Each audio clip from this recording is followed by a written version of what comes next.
Hello, everyone. Welcome to People Watch, the official podcast of the People Management Association of the Philippines.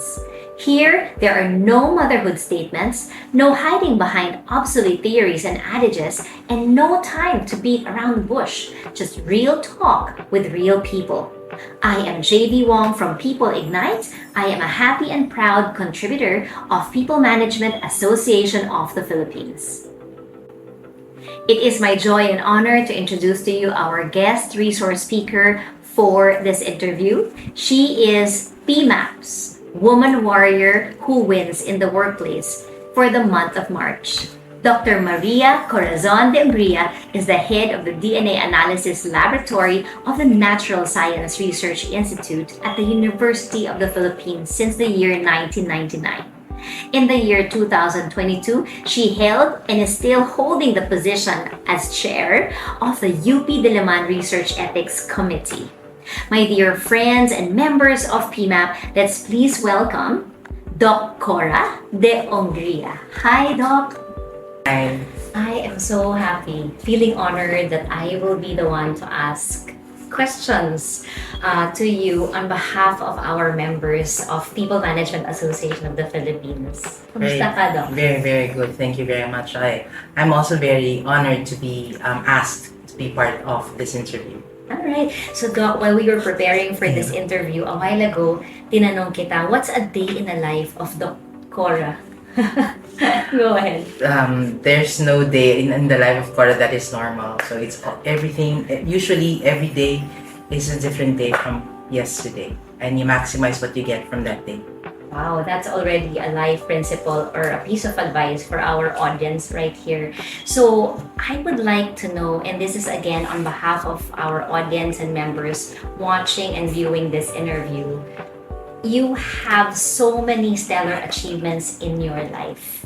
You know, when you were young, as you were studying, and now where you are. So in all of these milestones that you achieved, which among the milestones is really pivotal to your success?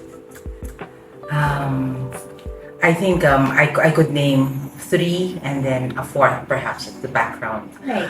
First of all is being able to pass and enter the Philippine Science High School.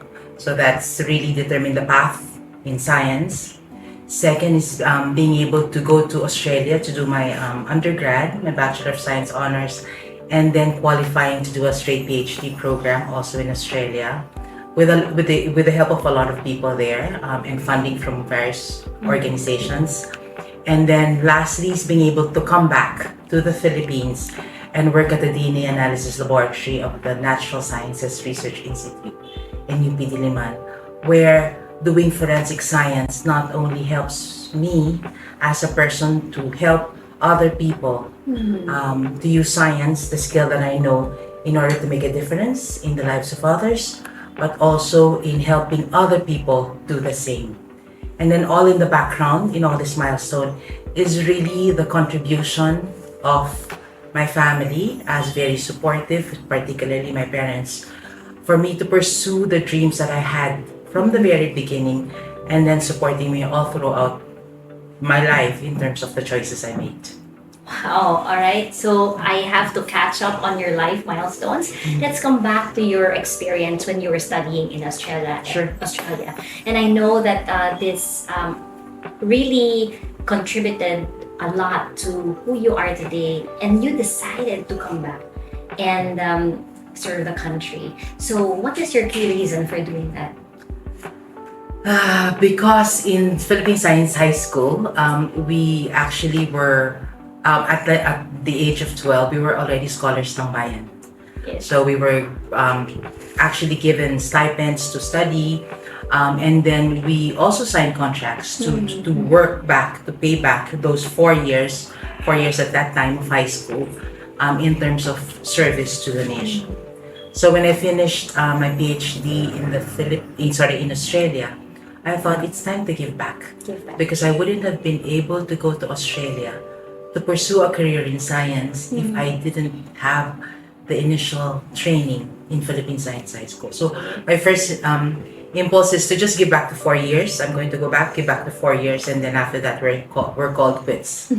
But then realizing the impact of what forensic science, DNA forensics as some people would call it, has on the lives of people, families who need to know who the parents are, victims who have been sexually assaulted, criminals who have been wrongfully accused or convicted, then you realize, hey, there is something here that makes this life, this humble life, Humble life, work life. tough to pick. But I think the main award that I would appreciate is Dangal ng Bayan Award from the Civil Service Commission. Right. Because it not only says that we are trying, government employees, sometimes government employees get, pushed back by a lot of different things. But to say that we are trying our best to live, to fulfill our work well, to comply with the laws of the land, and to serve the country as best as we can within the limitations of our humanity, then I think that's worth it. Really, dangal. Before money, before anything else, one has to have the honor before as a foundation of your life.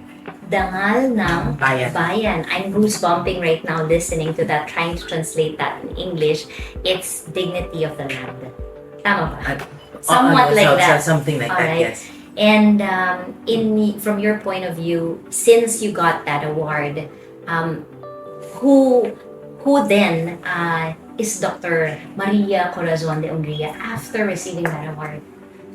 Actually, it doesn't change. It doesn't change. It's the same person before and after. But I think one thing that would define our work at the DNA Analysis Lab, and also our principle, my principle in life, in the way we work, is that when we do things, it has to be of service. It has to have that service component.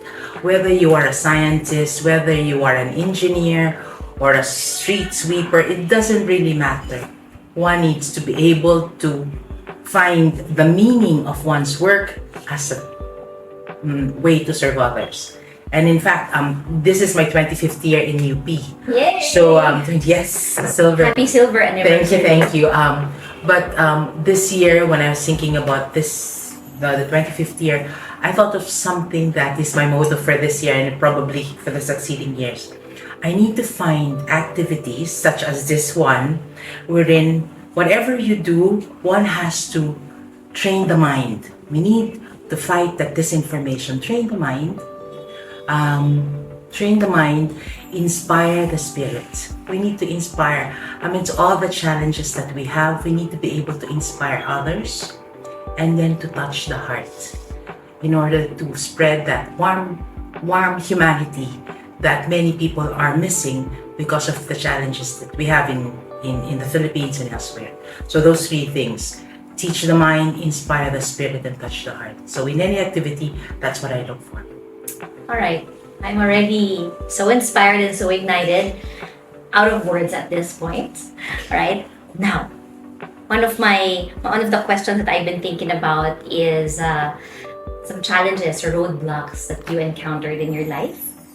Probably the most difficult ones, and how are you able to overcome them? When I first came, one of the big obstacles when I first returned to the Philippines in forensic science is that there were less women in forensic science. Many of the people that we were dealing with, forensic science deals with lawyers, with police officers, with judges, etc. And many of those were male and adult. So it was difficult for a fresh PhD graduate who was female, came from another country in order to be heard by the other. And it was a struggle. And the way I overcame is that one needs to just keep on speaking. One needs to find different ways of communicating. And also, when I encounter a person, a difficult, maybe challenged person, one needs to look at that person as a book. How do I read that person? How do I read that book in order for me to add my page? In order for me to communicate my message? So that's the first struggle, and now is a lot better. We have more women forensic scientists, we have more women lawyers, we have more women judges, we have more women in government. So that is happening now, but 25 years ago it was not. The second challenge that we had, that I encountered, is also having people understand that we are not competing with each other. We have limited resources in the Philippines, and what we need to do is we need to really help people to cooperate, to collaborate. We have to stop that, pulling people down. Crab mentality. The crab mentality, because that doesn't work. I don't compete with you, and this is what I tell my team. I don't compete with you. We don't compete with each other. We need to work together, and we are happy when people are achieving their best in whatever career they have. In the same way that people are happy when we do. So, and the only person that you compete with is yourself. Am I a better person today than I was yesterday? And it clears a lot of problems at work and in many places. If we realize that we are for each other, we are here to help each other. So, having that in government, actually, in our team, is a major step towards improving the work that we do. You did mention about your team, and prior to this actual interview, you passionately talked about your team. You've been the head of the DNA laboratory analysis laboratory since 1999. Your leadership style, ma'am, and what kind of style do you try to employ with your team? I see, this is how I see work and life. Everything is a journey. Our daily life is a journey. So the role of a leader is it's not about me as a leader. It's about helping each member of my team to find their path, their journey. So if it's with you in this particular team working together, that's fine. If, for example, the person realizes that her path or his path is in another group, then that's what we wish the person well. But then also in finding that journey, we need to be able to be the best that we could be while looking for a journey. And that's what leadership is about. It's not about implementing or imposing your own personal.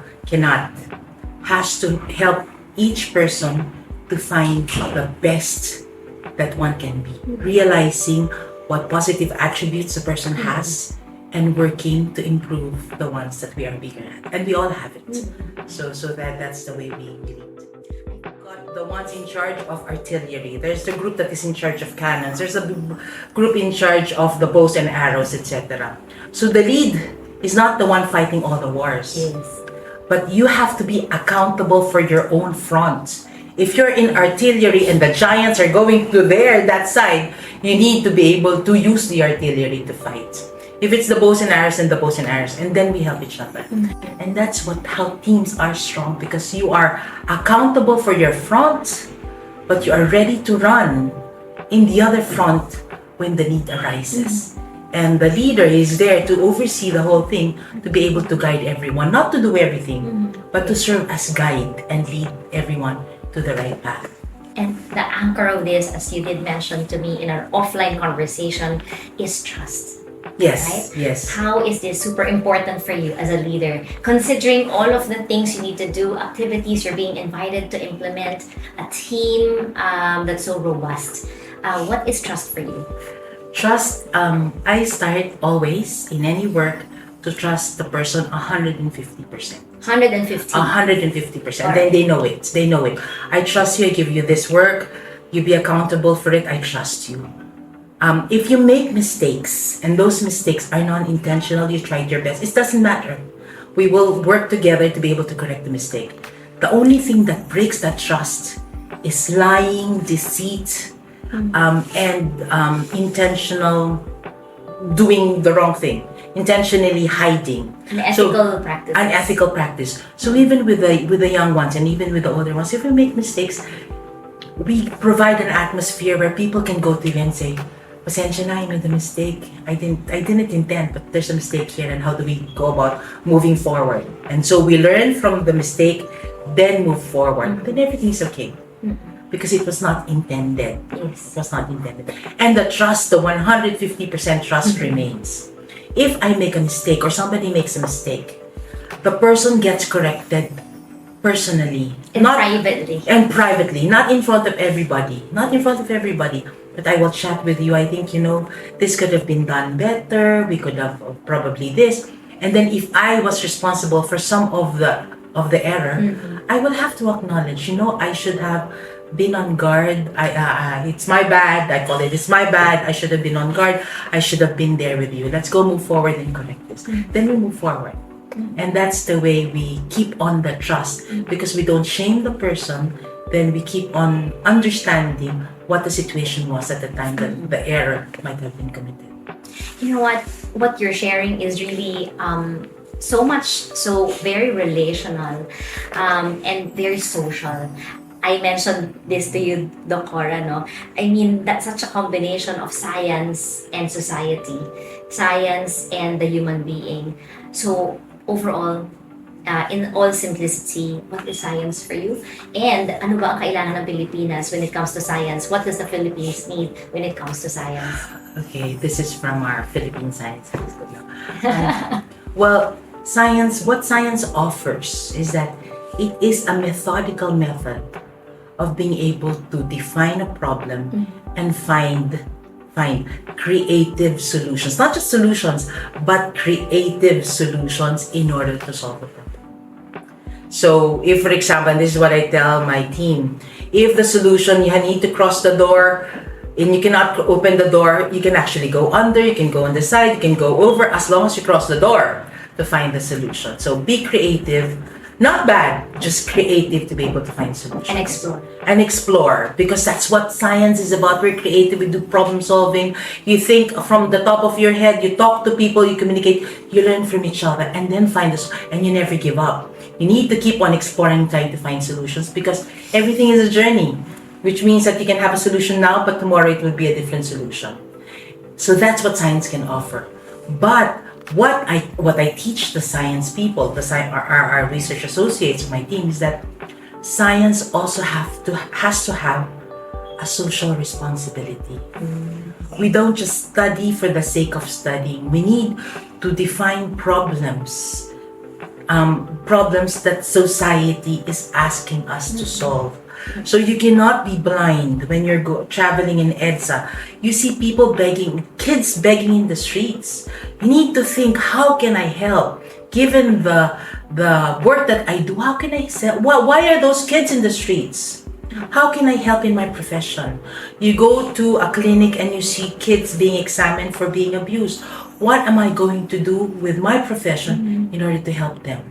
We also, part of our research, we go to, some of our research is with indigenous communities, our tribal brothers and sisters. And what are we doing there? We're studying their DNA, actually DNA of all different peoples, not just the tribal, including Tagalog, Visayas, etc., all over the Philippines. And what we're trying to understand is how our genetics are similar to each other and how we are different. For applications in health, in forensics, because we need it for our studies, and also for our population history. If you look at, our DNA contains more stories than many of the books that we read so far.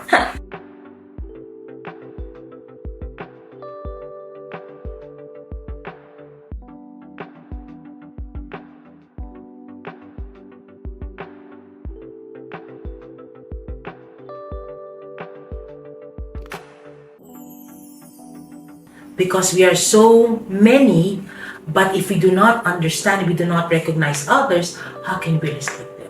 So our answer there is, our contribution is to help people understand and hear about the different communities in the Philippines. That's our contribution. Whatever other things people will do, that's fine, but this is our contribution. So through the social forensic science. Through forensics, through population genetics, through molecular biology and genetic studies. Alright. Pag-aaralan ko pa yan. Sige, I-google ko pa lahat yan. Doc, final Sure. question, Sure. and I'm sure a lot of our audience and members would love to hear this from you. Life principles, life tips, coming from a woman warrior who wins in the workplace. Ready na po ba kayo sa life tips ni Doc De Ungria? Go ahead. Life tips is really love for humanity. We need to put people before work, before anything else, before money, before anything else. Has to be people focused, people centered. So love for humanity. We need to understand our families, the people that we work with. And then in that humanity, we need to also understand that although we are different, there are differences in culture, in languages, we all want the same thing. We want to be happy. And in understanding that unity in our humanity, we are able to bridge differences in order to communicate in the universal language of the human heart. Because we may speak Bisaya, we may speak Tagalog, pero ultimately, when you start speaking to someone, if you touch the heart, no language will separate us. Oh, very supportive of DEI, diversity, equity, inclusivity, but I love the sense of humanity. Doc Cora, it's really my honor, my joy, and gratitude to know you professionally and now personally. Thank you for your passion, your dedication, and for the life-changing work that you've done in sciences. To our PMAP friends, members, colleagues, and partners, this is the story of our woman warrior who wins in the workplace, Dr. Maria Corazon De Ungria. Maraming salamat. Welcome. Thank you very much. Cheers. I hope that you enjoyed our interview with Dr. Cora De Ungria. Thank you to the people behind the scenes from the PMAP and the People Ignite team for making this happen. I'm JV Wong from People Ignite, and this is People Watch. Perspectives Matter. See you again, everyone, and God bless you. Bye!